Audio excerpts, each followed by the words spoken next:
Hello दोस्तों, आपका फिर से स्वागत है एक नए शानदार वीडियो में। और इस वीडियो में चैप्टर नंबर 1 कंप्यूटर फंडामेंटल की निचोड़ जानकारी देने वाले हैं। और आप कंप्यूटर फंडामेंटल के अंतर्गत आप काफी चीजें सीखने वाले हैं और इसमें हम कुछ पॉइंट वाइज टॉपिक क्लियर करेंगे। वैसे हमने पिछले वीडियो में बताया है आप क्या क्या पढ़ने वाले हैं। अगर आप वो वीडियो नहीं देखे हैं तो आई बटन में जाकर देख सकते हैं, या तो आप डिस्क्रिप्शन बॉक्स में हमने लिंक दिया है, आप वहां जाकर देख सकते हैं। वहां हमने बताया है कि आप क्या क्या सीखने और पढ़ने वाले हैं और आपको ये पता भी हो जाएगा आप क्या क्या सीखने और समझने वाले हैं। और आज हम चैप्टर नंबर 1 कंप्यूटर फंडामेंटल को सीखने वाले हैं। तो चलिए आपको हम बता दें चैप्टर नंबर 1 कंप्यूटर फंडामेंटल में आप क्या क्या सीखेंगे। Chapter number 1 computer fundamental. Computer fundamental में आप कुछ पॉइंट वाइज आप सीखेंगे। Point number 1 origin of computer. Point number 2 who is father of computer and what was the name of first computer and who is father of electronic computer and what was the name of first electronic computer. Point number 3 what is computer and how many type of computer. Point number 4 basic advantage and disadvantage of computer. Point number 5 generation of computers, जिसमें आपको सारे generation आपको clear किए जाएंगे। Point number 6 hardware and software. Hardware में जिसमें आप input device, central processing unit and output device, इसमें आपको पूरा डिटेल्स आपको समझाई जाएगी और पढ़ाई जाएगी। एंड सॉफ्टवेयर जिसमें आपको system software and application software पूरा डिटेल्स आपको बताई जाएगी। पॉइंट नंबर 7 स्टोरिंग डिवाइस यानी memory. What is memory and how many type of memory, जिसमें आप primary memory and secondary memory. And point number 8 memory measurement unit. तो ये सभी आप सीखने वाले हैं। और हाँ, ये वीडियो आपको काफी लंबा हो सकता है और ये वीडियो आपको काफी यूजफुल और इंटरेस्टिंग होने वाला है, तो वीडियो को अंत तक जरूर देखिएगा। ओके, और अगर वीडियो अच्छी लगे तो वीडियो को लाइक कर लीजिएगा। अगर अभी तक चैनल को सब्सक्राइब नहीं किया है तो चैनल को सब्सक्राइब भी जरूर कर लीजिएगा। Okay, come two point. तो चलिए वीडियो को शुरू करते हैं। तो chapter number 1 computer fundamental. Computer fundamental जैसा कभी हमने पीछे बताया कि इसमें हम कुछ पॉइंट वाइज बात करेंगे। तो chapter number 1 computer fundamental. Computer fundamental में point number 1 origin of computer यानी कंप्यूटर की उत्पत्ति। कंप्यूटर की उत्पत्ति किस भाषा और किस शब्द से लिया गया है? तो कंप्यूटर की उत्पत्ति कंप्यूटर शब्द से हुई है, जो लैटिन भाषा के कंप्यूट शब्द से लिया गया है, जिसका अर्थ योग करना या गणना करना होता है। और कंप्यूटर को हिंदी में संगणक कहा जाता है। और आपको हम ये भी बता दें कि कंप्यूटर का full form commonly operating machine particular used technical education research.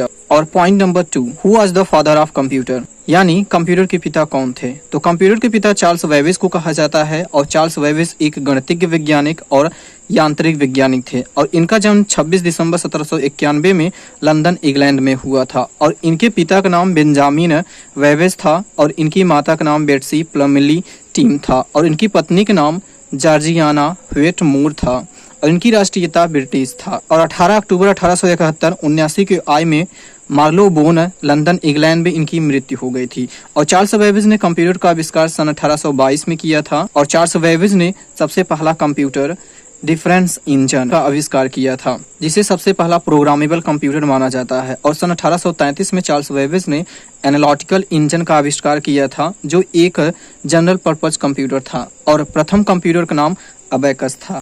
और आपको हम ये भी बता दें कि इलेक्ट्रॉनिक कंप्यूटर क्या नाम था। तो इलेक्ट्रॉनिक कंप्यूटर का नाम एनियक, आप चाहें तो इनायक भी बोल सकते हैं।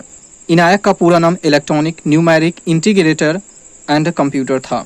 और इसका निर्माण प्रोफेसर जॉन प्रेस्पर एकर्ट ने किया था। और इस इलेक्ट्रॉनिक कंप्यूटर में 15 से 20 हजार वैक्यूम ट्यूब लगे थे, जो 40 से 60 टन तक के वजन का था। और ये 15 स्क्वायर फीट में बना था। और इसका निर्माण फिलाडेल्फिया क्षेत्र में हुआ था। और ये जब पहली बार चलाया गया था तो उस समय फिलाडेल्फिया क्षेत्र की बिजली कम हो गई थी। और ये सबसे पहला जनरेशन का कंप्यूटर था, जो सन 1945 से 1948 के मध्य में बनाया गया था। और point number 3 what is computer यानी कंप्यूटर क्या है? जैसा कि आपको पता है, कंप्यूटर एक इलेक्ट्रॉनिक मशीन है जो निर्धारित दिए गए निर्देशों की श्रृंखला के अनुसार विशेष प्रक्रिया करके अपेक्षित सूचना या परिमाण या आउटपुट प्रस्तुत करता है। यानी कंप्यूटर को दिए गए इनपुट डेटा को प्रोसेस करके आउटपुट प्रदान करता है। और हमारा कंप्यूटर 2 भागों से मिलकर बना है, एक हार्डवेयर दूसरा सॉफ्टवेयर। और ये गणितीय गणना और तार्किक क्रिया को बहुत तेजी के साथ पूरी शुद्धता से कर सकता है। और हमारा कंप्यूटर कई हार्डवेयर उपकरणों का प्रयोग करता है, जो सभी हार्डवेयर बिल्कुल अलग अलग काम करते हैं। इनमें कुछ हार्डवेयर जो डेटा को इनपुटिंग के लिए, कुछ डेटा को प्रोसेसिंग के लिए, कुछ डेटा को स्टोरिंग के लिए और कुछ डेटा को आउटपुटिंग के लिए होता है। And how many type of computer? Computer कितने प्रकार के होते हैं? तो हमारा कंप्यूटर 3 प्रकार के होते हैं, जिसमें first analogue computer, second digital computer and third hybrid computer. तो चलिए इन सभी को थोड़ा हम डिटेल समझ लेते हैं। Number 1 analogue computer. Analogue computer का सर्वाधिक उपयोग चिकित्सा विज्ञान में किया जाता है और इस प्रकार के कंप्यूटर में डेटा का ट्रांसमिशन एक सीधी रेखा में होती है, जैसे तापमान को देखना, दाब को देखना इत्यादि। Next digital computer. Digital computer आज के समय में सर्वाधिक प्रयोग किए जाने वाला कंप्यूटर है जो डिजिटल तकनीक का अनुसरण करते हैं। इस प्रकार के कंप्यूटर में माइक्रो प्रोसेसर का प्रयोग किया जाता है जो 1 सेकंड में करोड़ों निर्देशों को क्रियान्वित कर सकता है, जैसे laptop, desktop, PC, notebook, tablet इत्यादि। और डिजिटल कंप्यूटर को निम्नलिखित 4 श्रेणियों में बांटा गया है। Number 1 micro computer, number 2 mini computer, number 3 main frame computer और नंबर 4 था सुपर कंप्यूटर। चलिए इन सभी को भी थोड़ा डिटेल समझ लेते हैं। Number 1 micro computer. इस प्रकार के कंप्यूटर में प्रोसेसर बहुत ही छोटा होता है, जिसे माइक्रो प्रोसेसर या डिवाइस को माइक्रो कंप्यूटर कहते हैं। और माइक्रो कंप्यूटर एक सिंगल यूजर डिवाइस होता है, जैसे डेस्कटॉप, लैपटॉप, पीसी, नोटबुक इत्यादि। ये आपके माइक्रो कंप्यूटर के एग्जाम्पल हैं। Next mini computer. Mini computer का प्रोसेसर छोटा होता है, लेकिन माइक्रो कंप्यूटर की तुलना में माइक्रो प्रोसेसर बड़ा और क्षमतावान होता है। और मिनी कंप्यूटर एक मल्टी यूजर डिवाइस होते हैं, अर्थात यह एक समय में कई प्रयोगकर्ताओं में काम आ सकता है। साधारणतः इनका प्रयोग डिजाइनिंग कंपनियों में प्रयोग किया जाता है। और मिनी कंप्यूटर के एग्जाम्पल PAP, HP 300, हैवेल 200, PDP 11 था। तो ये जितने भी हैं आपके मिनी कंप्यूटर के एग्जाम्पल थे। Next number 3 main frame computer. यह बहुत बड़े प्रोसेसर और उच्च भंडारण क्षमता वाले तथा मल्टी यूजर डिवाइस होते हैं। और मिनी कंप्यूटर की अपेक्षा इसमें ज़्यादा यूजर एक साथ कार्य कर सकते हैं और यह एक मल्टी यूजर और मल्टीटास्किंग डिवाइस होते हैं, मतलब एक से अधिक कार्य कर सकते हैं। इनका उपयोग बड़ी कंपनियों या बैंकों या सरकारी विभागों में प्रयोग किया जाता है। और मेन फ्रेम कंप्यूटर के example IBM 370, IBM S 390, IBM 4381। तो ये हैं आपके मेन फ्रेम कंप्यूटर के एग्जाम्पल। नेक्स्ट नंबर 4 था सुपर कंप्यूटर। यह बहुत तेज गति और अत्यधिक क्षमता वाले कंप्यूटर होते हैं। इनका आकार एवं प्रसंस्करण शक्ति दूसरे कंप्यूटर से बड़ा और काफी तेज होता है। और ये एक मल्टी यूजर डिवाइस होते हैं और साधारणतः इनका प्रयोग न्यूक्लियर साइंस, नाभिकीय विज्ञान या परमाणु विज्ञान में किया जाता है। और प्रथम सुपर कंप्यूटर का नाम क्रे फर्स्ट है और भारत का प्रथम सुपर कंप्यूटर का नाम परम 10,000 है। अब चलिए हम बात कर लेते हैं टाइप में कंप्यूटर के प्रकार। Hybrid computer.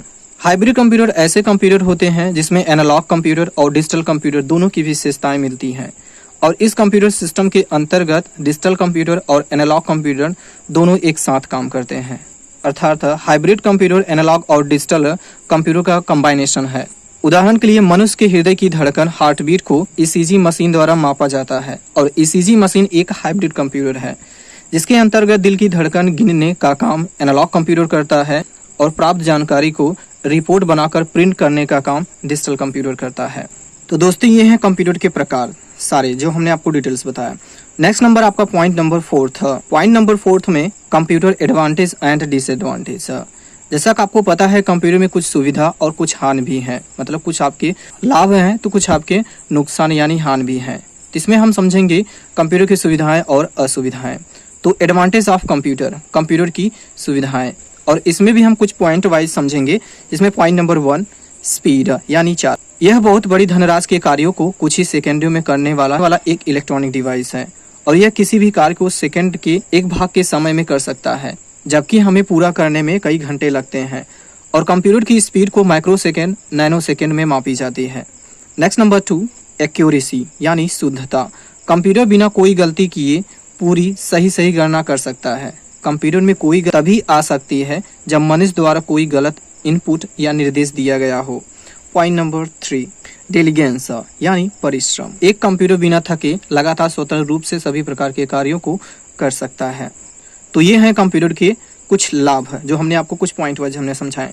Next number disadvantage of computer, computer की असुविधाएं यानी नुकसान। इसमें भी हम कुछ पॉइंट वाइज हम बात कर ले रहे हैं। जिसमें पॉइंट नंबर 1 डिसीजन यानी निर्णय। जिस प्रकार हम मनुष्य स्वयं से कोई भी निर्णय ले सकते हैं, परंतु एक कंप्यूटर स्वयं से निर्णय नहीं ले सकता है और इसके पास सोचने और समझने की क्षमता नहीं पाई जाती है। Next number point number 2 validation प्रामाणिकता, यानी एक कंप्यूटर स्वयं से यह प्रमाणित नहीं कर सकता है कि जो तारीख लिखी गई है वो सही है अथवा गलत। मान लीजिए हमने यहाँ पे 20/9/1991 हमने 91 लिखा। अब अगर आप उससे पूछ लीजिए कि ये जो लिखा गया डेटा एक्चुअली में ये सही है या गलत है, मतलब वो अपने से प्रमाणित ये नहीं कर सकता है कि जो आपकी तारीख पड़ी हुई है वो सही है या गलत है। नेक्स्ट पॉइंट नंबर 3, मेंटेनेंस यानी देखभाल। जैसा कि आपको पता है कि कंप्यूटर हमारा एक इलेक्ट्रॉनिक डिवाइस है और इसीलिए प्रतिदिन देखभाल की आवश्यकता पड़ती है, अन्यथा ये कोई भी काम सही ढंग से नहीं कर सकता है।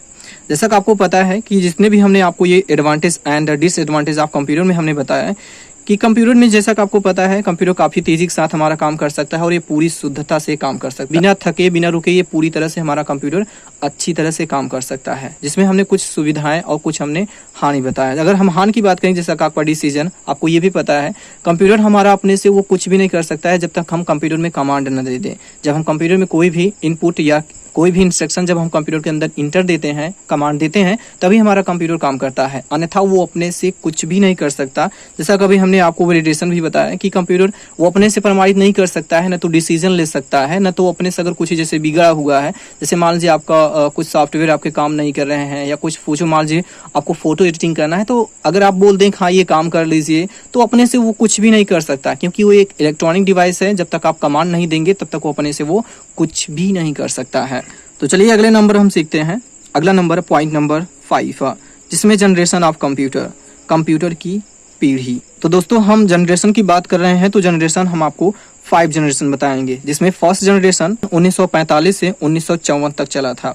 इस प्रथम जनरेशन के कंप्यूटर में वैक्यूम ट्यूब टेक्नोलॉजी का प्रयोग किया गया था, जिसने कंप्यूटर को साकार कर गणना करना संभव किया था, और इसमें मशीन भाषा का प्रयोग किया गया था। और इस जनरेशन के कंप्यूटर IBM 701, इनायक और IBM 660 और IBM 650। तो ये हैं आपके फर्स्ट जनरेशन के कंप्यूटर के एग्जाम्पल। दूसरा सेकेंड जनरेशन। सेकेंड जनरेशन 1955 से 1964 तक चला था। इस द्वितीय जनरेशन के कंप्यूटर में ट्रांजिस्टर टेक्नोलॉजी का उपयोग किया गया था, जिसने कंप्यूटर को आकार को थोड़ा छोटा और तेज किया गया था, और ये भी उच्च स्तरीय प्रोग्रामिंग भाषा असेंबली भाषा का प्रयोग किया गया था। और इस जनरेशन के हम कंप्यूटर की बात करेंगे तो IBM 7000, PDP फर्स्ट इत्यादि ये कंप्यूटर के एग्जाम्पल हैं। नेक्स्ट नंबर आपका थर्ड जनरेशन 1965 से 1974 तक था।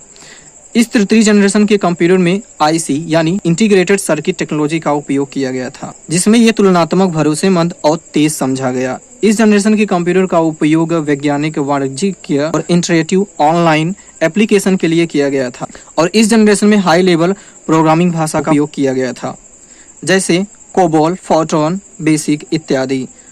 और इस जनरेशन के कंप्यूटर के नाम IBM 360 series, PDP second, TDC 316, UNIVAC 1108 इत्यादि। जनरेशन नंबर फोर्थ जनरेशन 1975 से 1989 तक था।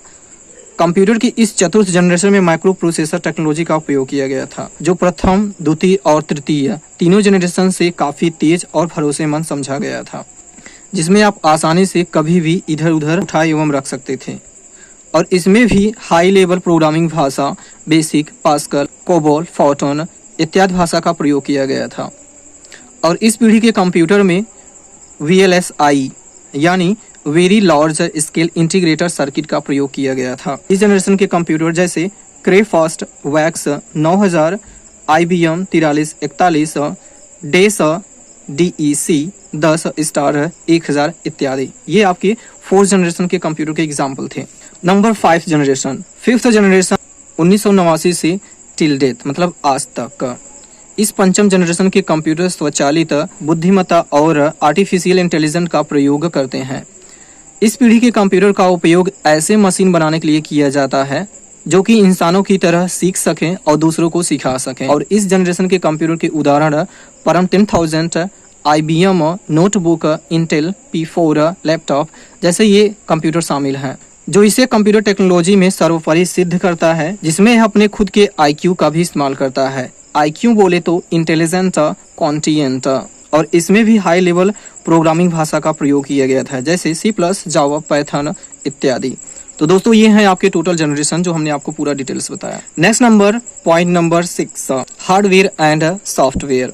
हार्डवेयर हमारे कंप्यूटर के फिजिकल पार्ट्स होते हैं जो आंतरिक एवं बाह्य रूप से क्रियात्मक एवं चित्रात्मक रूप से प्रयोग किए जाते हैं, जो एक दूसरे से जुड़े हुए होते हैं, जिसे हम देख व छू सकते हैं, उन्हें हार्डवेयर कहते हैं।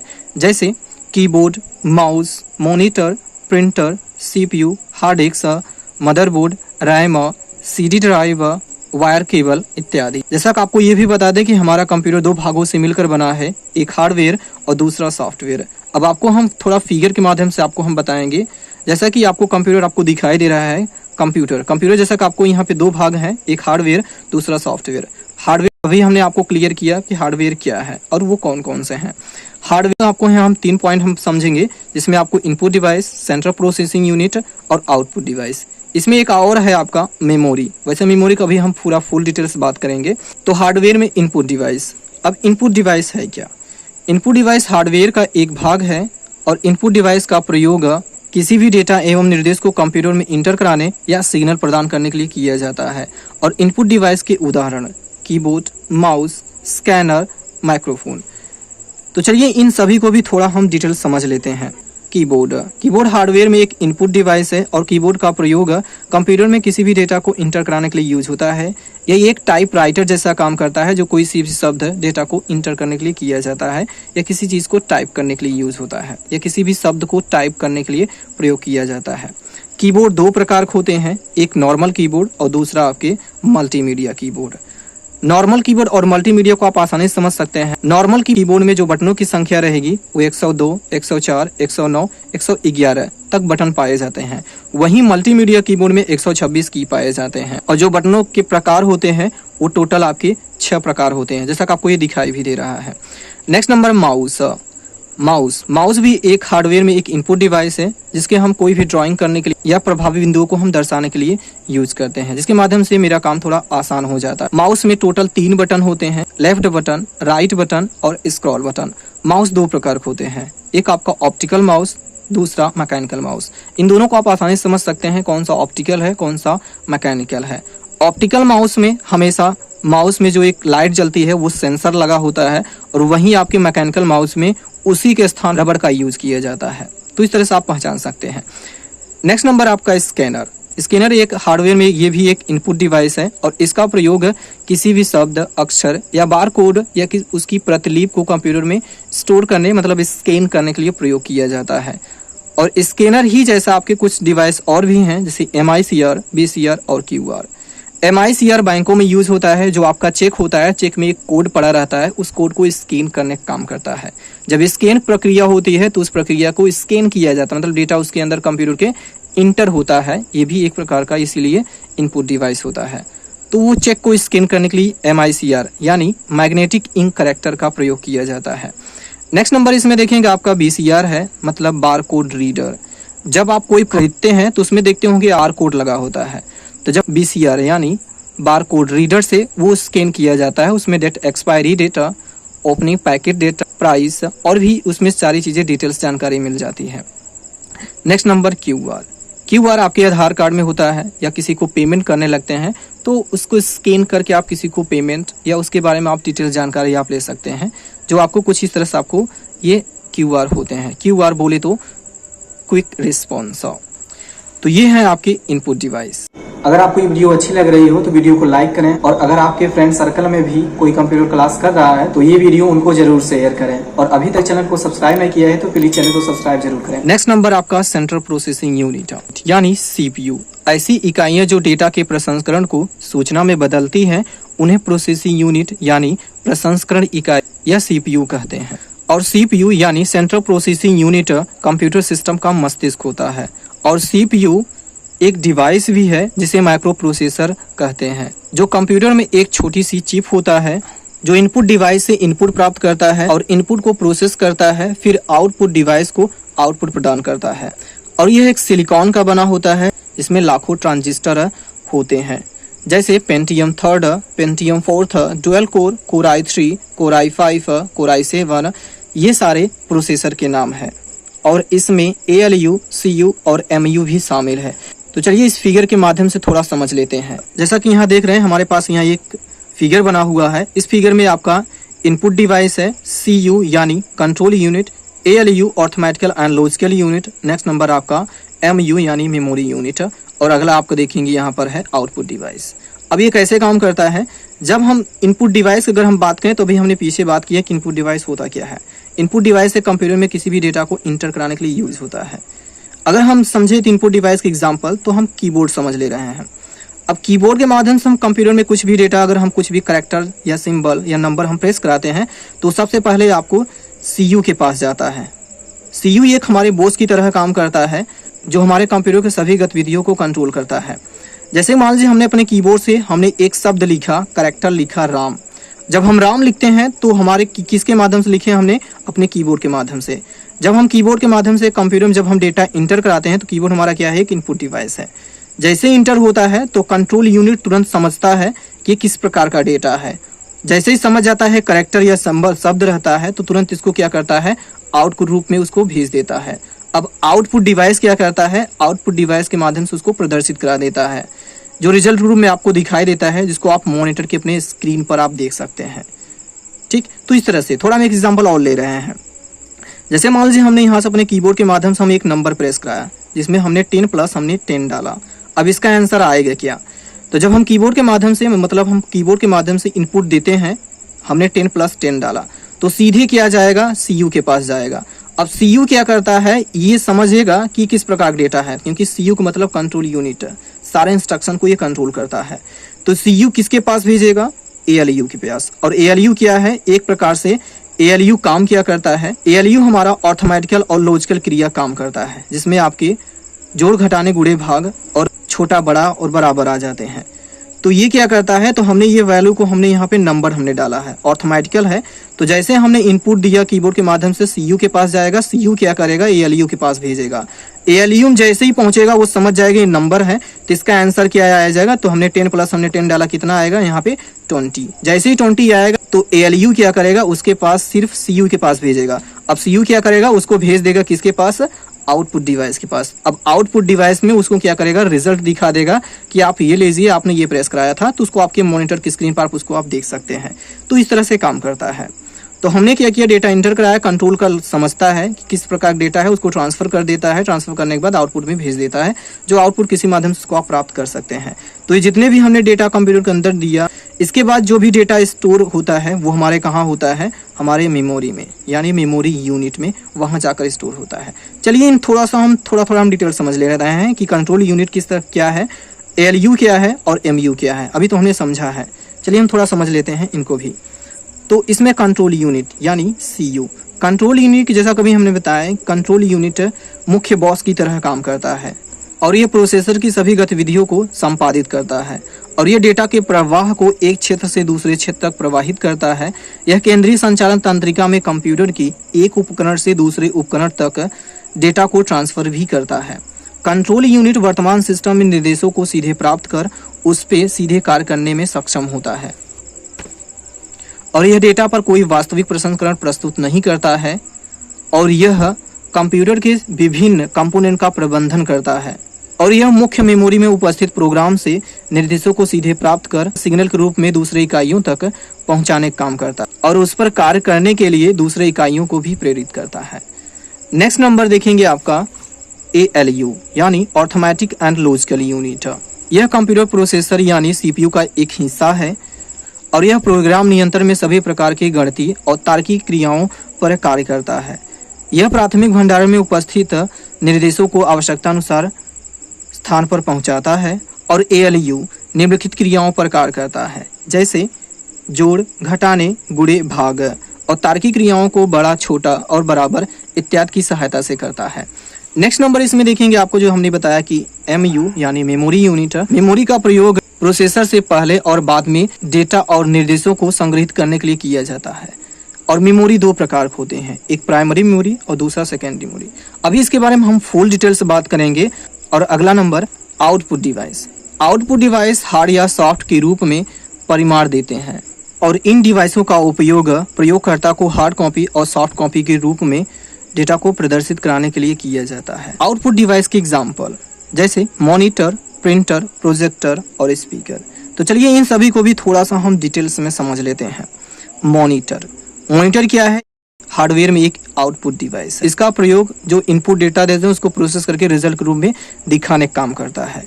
और मॉनिटर दो प्रकार के होते हैं, एक CRT होता है कैथोड रे ट्यूब और दूसरा होता है LCD यानी लिक्विड क्रिस्टल डिस्प्ले। और इन दोनों को आप आसानी से समझ सकते हैं। जो CRT होता है मतलब कैथोड रे ट्यूब, ये कुछ इस तरह के मॉनिटर होते हैं। जो LCD होता है कुछ इस तरह के मॉनिटर होते हैं।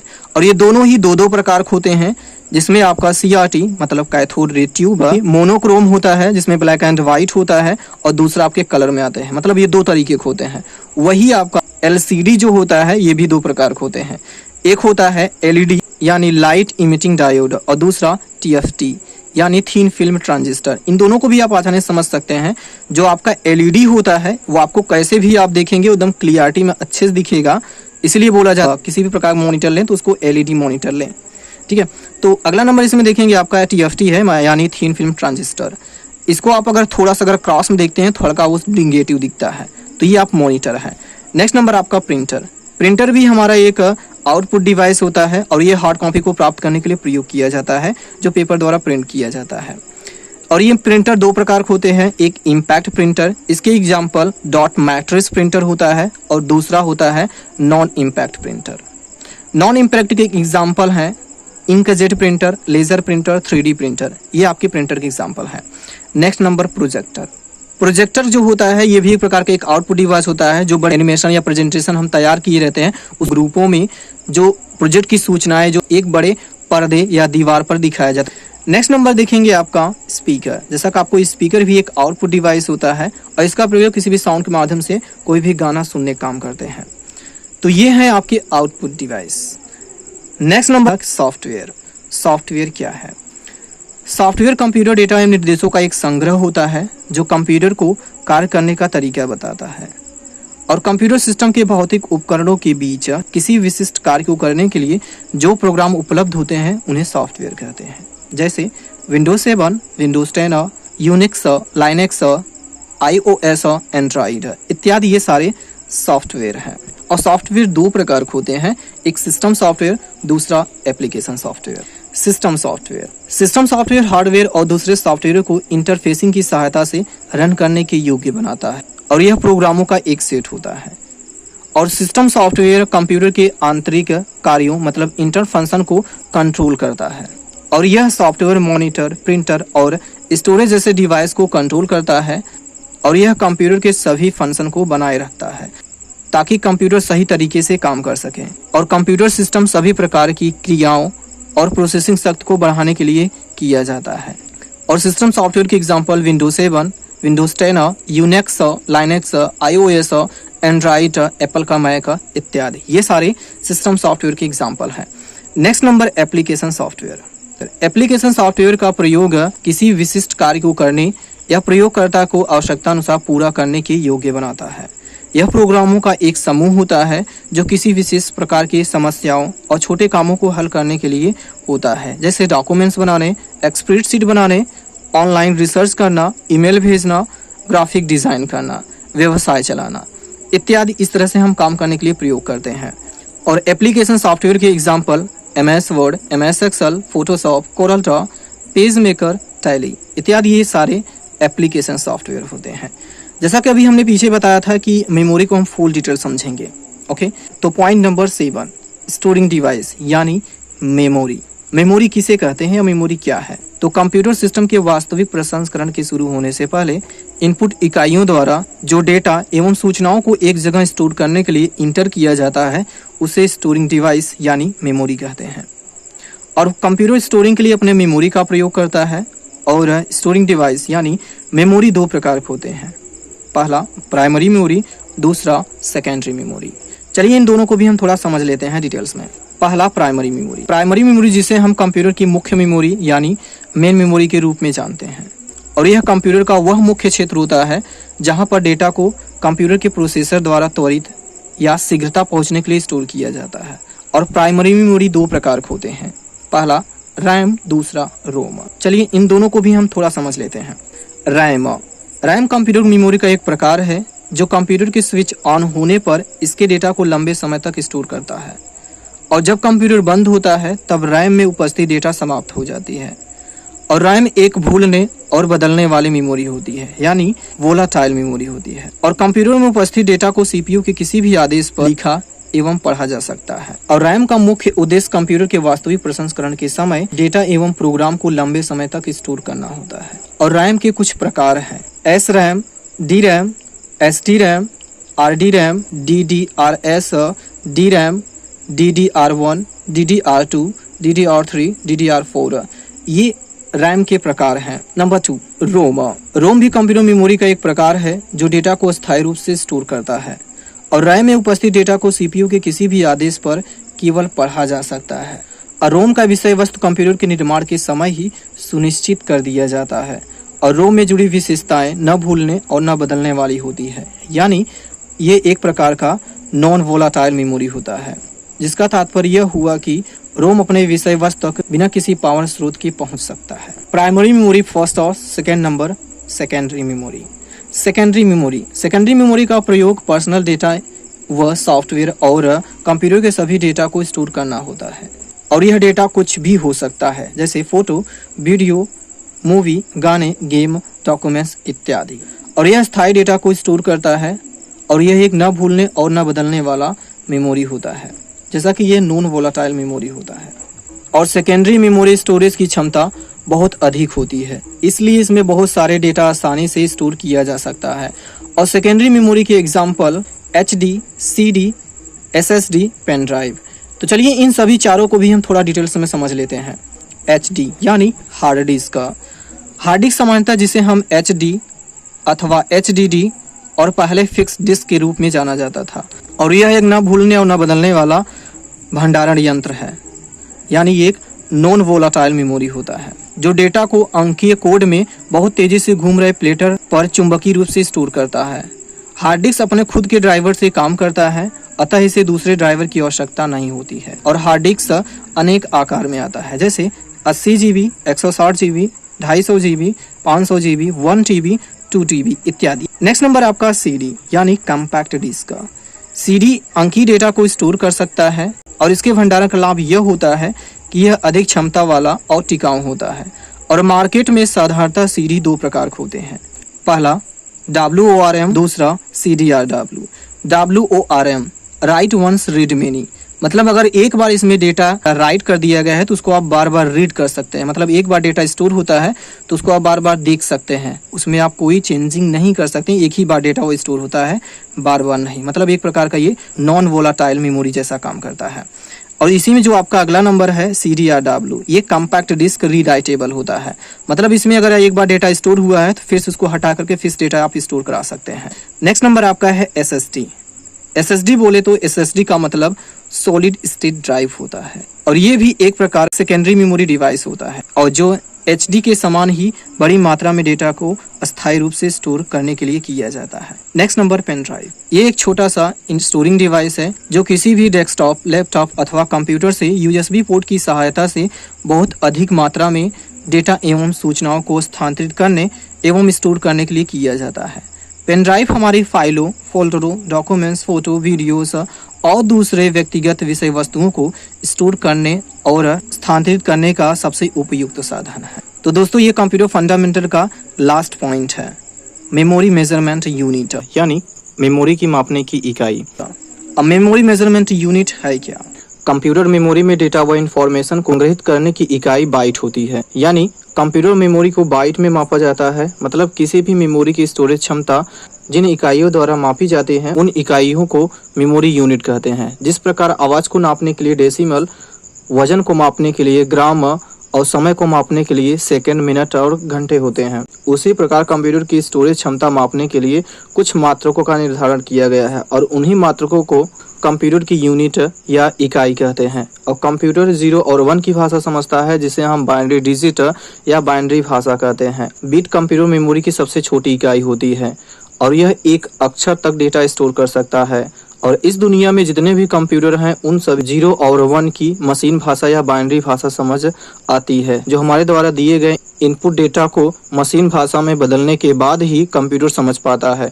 और इसके मापने की इकाई कुछ इस प्रकार हैं, जैसे 1 बीट बराबर बाइनरी डिजिट और 8 बीट्स बराबर 1 बाइट, 1024 बाइट बराबर 1 KB यानी किलो बाइट, 1024 KB बराबर 1 MB यानी मेगाबाइट, 1024 MB बराबर 1 GB और 1024 GB बराबर 1 TB यानी टेराबाइट, 1024 TB बराबर 1 PB यानी पेटाबाइट और 1024 PB बराबर 1 EB यानी एक्साबाइट और 1024 EB बराबर 1 ZB यानी जेटाबाइट और 1024 ZB 1 YB यानी योटाबाइट और 1024 YB बराबर 1 प्रोंटोबाइट और 1024 प्रोंटोबाइट बराबर 1 ग्रीप बाइट। तो दोस्तों ये है कंप्यूटर फंडामेंटल का चैप्टर नंबर 1 भाग, जो हमने आपको पूरा कंप्लीट निचोड़ जानकारी हमने दिया है। और बहुत जल्द ही आपको दूसरा चैप्टर नंबर 2 ऑपरेटिंग सिस्टम बहुत जल्द ही हम आपके सामने लाएंगे। अगर आपको ये वीडियो यूजफुल लगा होगा तो अपने दोस्तों के साथ शेयर जरूर करें जो लोग कंप्यूटर कोर्स कर रहे हैं, ताकि उनको भी ये चीजें आपको पता हो सके। और अभी तक चैनल को सब्सक्राइब नहीं किया है, चैनल को सब्सक्राइब करके जरूर रखें, जो चैप्टर नंबर 2 का वीडियो आपके पास मिल सके। अब दीजिए इजाजत और मिलते हैं तब तक अगले वीडियो में। तब तक के लिए बाय, टेक केयर, जय हिंद।